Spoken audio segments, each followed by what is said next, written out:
Hello, this is Matthew Robert Payne. This is called Lend to Those Who Ask. Jesus says in Matthew 5:42 on the Sermon on the Mount, "Give to him who asks from you, and from him who wants to borrow from you, do not turn away." If someone comes up to you at church and say, "Can I borrow $20?"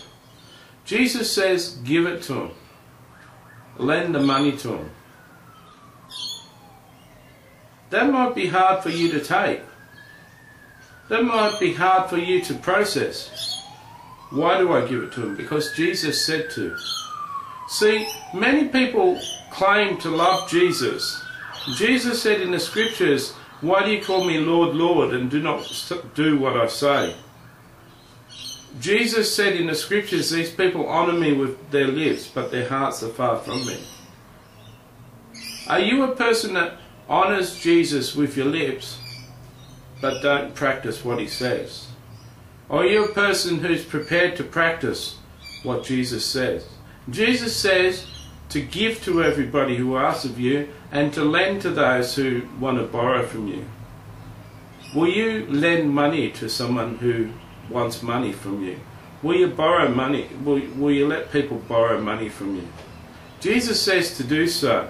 In the Jewish year, people used to borrow for the first 6 years of 7 years, and in the 7th year, everyone was released from their debts.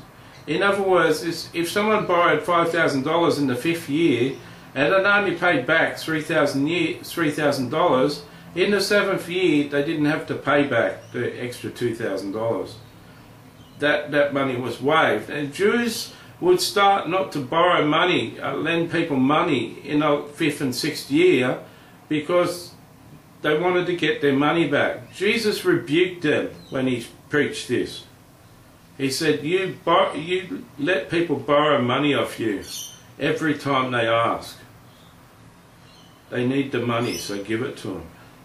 I hope that this has been enlightening to you. Are you a person who honours Jesus with their lips and their hearts are far from him? Or are you going to start to lend people money when they ask you for some money? I hope that your answer is different next time someone asks to lend money off you. I'll see you in another teaching. God bless.